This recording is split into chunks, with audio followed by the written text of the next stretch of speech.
Question करने से पहले सबसे पहले हम समझेंगे कि एंगल ऑफ एलिवेशन क्या होता है। सपोज़ कर लो यहाँ पे कोई एक गर्ल्स है, लड़की है, तो जब भी कोई गर्ल्स हो या आप हो या कोई भी ह्यूमन हो, इंसान हो, तो जब वो अपना बिल्कुल न सर ऊपर उठाए न नीचे झुकाए, बिल्कुल जब स्ट्रेट देखता है सीधे, जैसे ये इसकी आँख है, और जब ये बिल्कुल स्ट्रेट देखेगी लड़की, मीन्स न अपनी आई को ऊपर उठाए न अपनी आई को नीचे झुकाए, तो जब स्ट्रेट देखेगी लड़की तो इस लाइन को बोला जाता है horizontal line.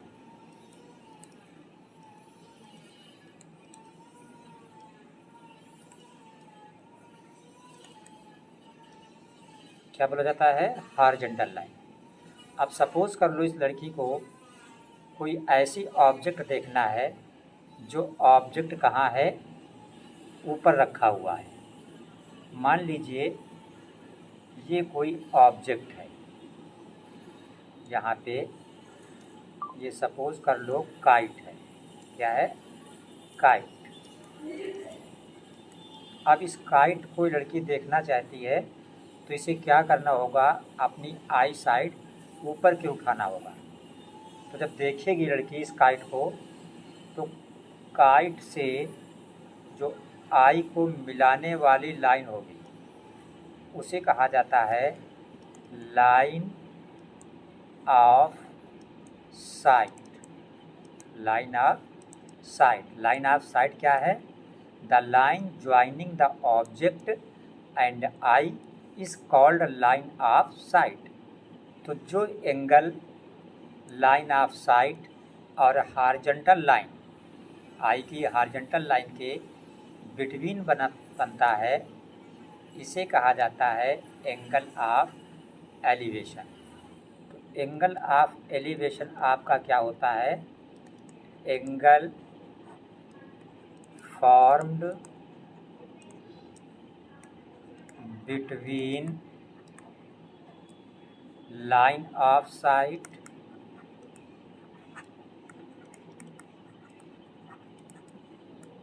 And horizontal line. Horizontal line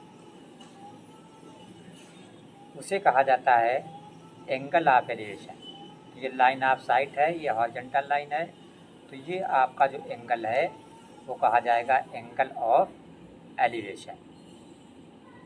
second number, we have to understand what is angle of depression. हमें ये समझना है कि एंगल ऑफ डिप्रेशन क्या होता है। तो फर्स्ट रूल वही रहेगा कि कोई भी इंसान है, कोई भी ह्यूमन है, जब सिंपल सीधे देखता है अपनी आँख की तरफ, बिल्कुल सीधे, न सर ऊपर उठाए और न सर नीचे झुकाए, तो जो सीधी नज़र होती है उसको कहा जाता है straight line, means horizontal line. तो जैसे ये यहाँ पे लड़की है, तो जब ये बिल्कुल सीधे देखेगी, न अपना हेड मीन्स आई ऊपर की ओर करे और न नीचे की ओर करे, बिल्कुल जब सीधे देखेगी तो इस लाइन को कहा जाएगा, आई से जो सीधी डायरेक्शन में लाइन होती है उसे बोला जाता है हॉरिजॉन्टल लाइन। ये कौन सी लाइन है आपकी? Horizontal line. Angle of elevation में क्या होता है कि जो ऑब्जेक्ट होता है वो हॉरिजॉन्टल लाइन से ऊपर रखा होता है। यहाँ पे सपोज़ कर लो कि कोई ऑब्जेक्ट, ये मान लो कोई ऑब्जेक्ट है और ये कहाँ रखा हुआ है? नीचे रखा हुआ है। अब इस गर्ल्स को इस ऑब्जेक्ट को देखने के लिए अपनी जो आई साइड है, निगाह है, वो कहाँ करनी होगी? नीचे, इसकी तरफ करनी होगी। तो जब इसको देखेगी ऑब्जेक्ट को लड़की, तो इसकी आई से और ऑब्जेक्ट को जो मिलाने वाली लाइन होगी, ऑब्जेक्ट और आई को जो मिलाने वाली लाइन होगी, ये कही जाएगी line of sight. Line of sight. तो हॉरिजॉन्टल लाइन और लाइन ऑफ साइट के बिटवीन जो एंगल बनेगा, ये एंगल, यही कहा जाएगा angle of depression. I think both point, angle of elevation and angle of depression, आपकी समझ में अच्छी तरीके से आ गया है। एक्सरसाइज 9.1 का जो क्वेश्चन नंबर 1 है आपकी बुक से, लिखा हुआ है a circus artist is climbing at 20 metre long rope. एक सर्कस का जो आर्टिस्ट है वो इस 20 मीटर लॉन्ग रोप पे क्लाइंब कर रहा है, मीन्स नीचे से ऊपर की तरफ चढ़ रहा है। विच इज़ टाइटली स्ट्रेच, और ये रस्सी जो है, रोप जो है, ये टाइटली स्ट्रेच है, मीन्स यहाँ से बंधी हुई है। From the top of a vertical pole, ये ए बी क्या है, वर्टिकल पोल है। ए बी जो है आपका ये वर्टिकल पोल है, और ए सी जो आपकी है 20 मीटर, ये क्या है, रोप है। रोप मीन्स रस्सी। टू द ग्राउंड, और रोप का एक सिरा वर्टिकल पोल के टॉप से बंधा हुआ है, और रोप का दूसरा एंड यहाँ पे ग्राउंड से बंधा हुआ है। If the angle made by the rope with the ground level is 30 degree, जो रोप ग्राउंड लेवल से एंगल बना रही है वो कितना है, 30 डिग्री। तो आपको पता क्या करना है, ये लिखा है find the height of the pole, ये जो पोल ए बी है इसकी हाइट पता करना है। ओके, तो यहाँ पे जो वैल्यूज़ गिवन है, तो सबसे पहले आपको गिवन है यहाँ पे कि जो ए सी है ये कितना है, 20 मीटर। और एक चीज़ अगर आप माइंड करें तो जो ए सी है ये किस एंगल के सामने है, अपोजिट है बी के, और बी क्या है, 90 डिग्री, बिकॉज ये लाइन वर्टिकल है और ये हॉरिजॉन्टल है, तो एंगल हुआ ये 90, और 90 के अपोजिट की जो साइड होती है वो हाइपोटोनियस कही जाती है। दिस मीन्स जो ए सी आपका है ये हाइपोटोनियस है, मीन्स एच है। ये लाइन जो ए बी है जो हमें पता करना है, सेकंड लाइन क्या है, ए बी। ए बी क्या है, आपका पोल, जिसकी हमें हाइट निकालनी है। और जो ए बी है ये गिवन एंगल जो 30 डिग्री है इसकी अपोजिट साइड है। तो जिस एंगल की भी डिस्कस की जाती है उस एंगल की जो अपोजिट साइड होती है वो परपेंडिकुलर कही जाती है। तो ए बी किसका रोल कर रहा है, परपेंडिकुलर का।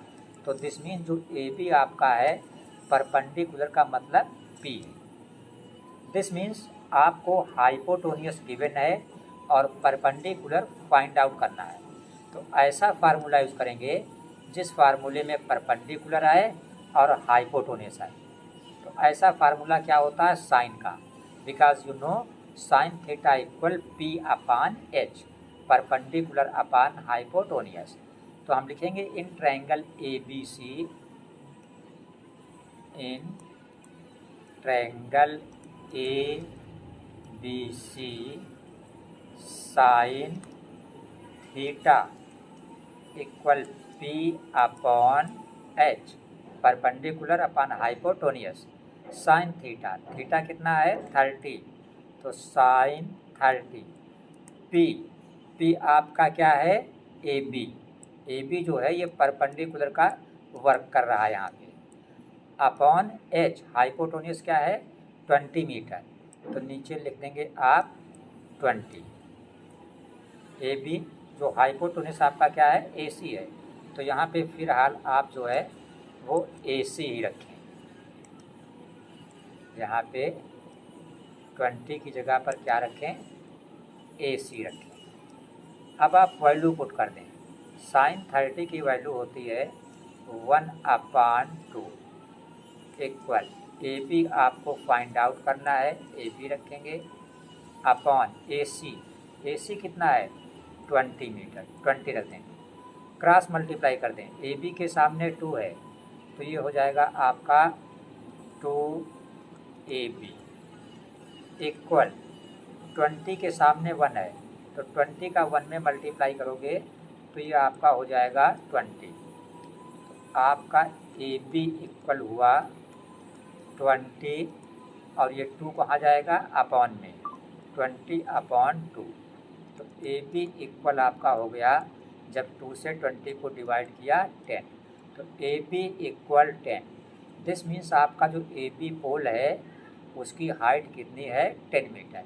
यही आपका आंसर हो गया। आप लिख देंगे कहीं भी लिख दें, यहाँ पे हम लिखे दे रहे हैं आंसर में कि जो पोल है हमारा ये कितना मीटर आ गया 10 मीटर। पोल जो ए बी है इसकी हाइट कितनी है 10 मीटर। यही हमारा आंसर हो गया।